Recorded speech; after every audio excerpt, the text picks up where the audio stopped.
Hi, Scott Pearce of Gardenworks here with you. I'm thinking about Mother's Day now. It's coming up quickly, and I wanted to think about how I could give something special to my mom and give you some tips about what you could do that's special to your mom. First thing is, hanging baskets and Mother's Day are almost synonymous. And for a lot of people, what's really nice is to give your mom something that you've made yourself, or you made with your kids, or that's so much better than when it's something that you just bought and gave to them. You can buy chocolate, you can buy wine, whatever, and those things are great, but they didn't take that much effort compared to putting together a hanging basket. So that's what we're going to do today. First of all, we've got, I think that if you're just going to go ahead and make a hanging basket you're going to give to mom within a week or something like that, then you really want it to be something that's an attractive basket. So one of these cocoa liner baskets is really great. Why? Because this is a beautiful, beautiful design already, and you're not going to have a basket that's overflowing that covers that. So using one of these kind is great. And there's many different styles of those. I really like this, going to do that. And then, when you do something yourself, you get the opportunity to choose what kind of plants you want to put in and what kind of theme you want to have. So instead of just having a mixed basket that's all a mix of colors, you could choose to do something a little more interesting. So you could do, pink and blue only, or if your mom loves pink, just do pink. So we have a whole pink region here.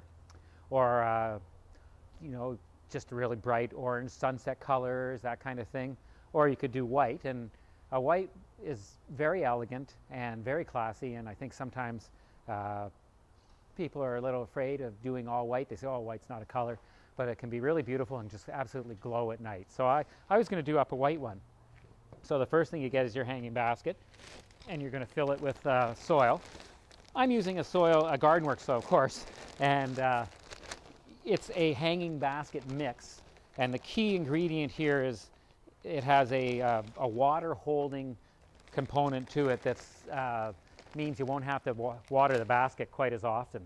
So you fill the basket up and sort of just gently tamp it down, not too hard, and then you do want to add a fertilizer, and you don't want mom to have to do a whole bunch of work, so why not use a feed and forget. You add it at the time you plant, and then it takes care of the nutrition needs of the plants for most of the summer. So I have that, and I actually have one that's open here that's kind of messy. And so you sprinkle it, and there's actually directions on there for how much you would put in a particular size pot. For a 14-inch pot, you put in about that much. Mix it in a little bit, and so that fertilizer just feeds over time. So then we're thinking, okay, white, so we're going to do this. When you do a hanging basket, you want to have some things that trail over. You want to have some things that fill up, and the things that in the middle that's either a focal point or really showy. Very common, and for a good reason, is to use a geranium. So a white geranium in the middle. Little hole, in it goes. Really nothing to it. You don't have to do much with that. And then you want to have your fillers.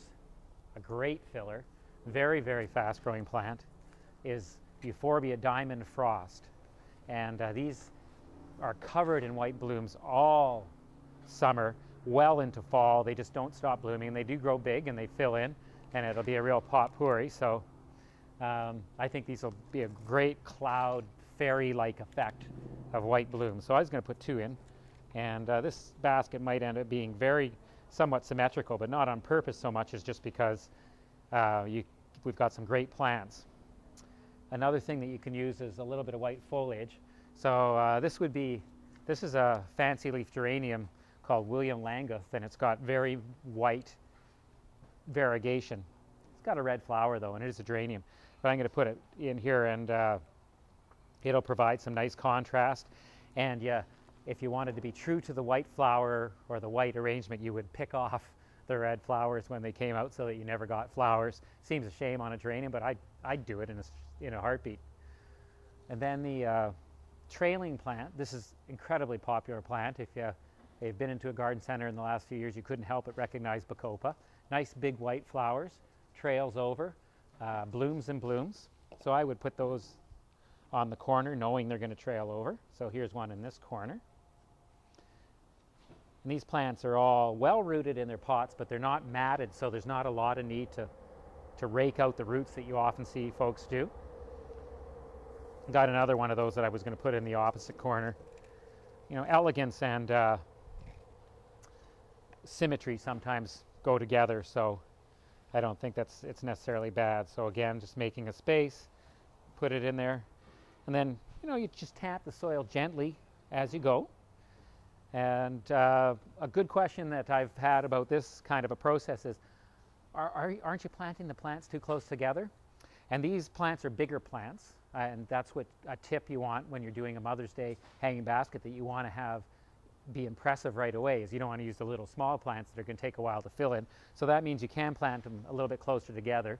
You're still probably only using about the right amount of plants in one of these, which should be a plant in the center and 7 or 9 plants around on this big 14-inch basket. And so I don't feel like I'm using that many. And then it's amazing how well plants grow even when they are planted closer together or with tighter spacing than is, say, recommended on the label. I was going to finish this off with another foliage plant. This is called licorice plant, and it's a silvery gray plant, which I think works really well along with the white theme. And so the trick when you're going to the garden center is, well, you don't have to ask for the white licorice plant. See what's available. Look for the lower or the trailing things for the edges, and maybe you want to ask for Euphorbia diamond frost just because it's so great. But you use what's available and what looks the best. Grab somebody for help if you're going to a garden center and saying, this is my project, what can I do? And they can show you. So I get another one of these in here. And now it's just gently put that down. I think that this has turned out really well. And so that's pretty much done. Excuse me, we'll just give it a little bit of water. And keeping in mind this is a Mother's Day present, it's been suggested to me that perhaps it could be finished off with a bow. And I didn't mention it at the beginning, but I had taken off the chain that you hang this with because it makes it so much easier to plant. So after you get it planted, you want to clip the chain back on. And these are just so easy to use, my goodness. You clip that one on there, clip one on there, which I just said they're easy to use, and I'm struggling to get that on. There we go. And then another couple of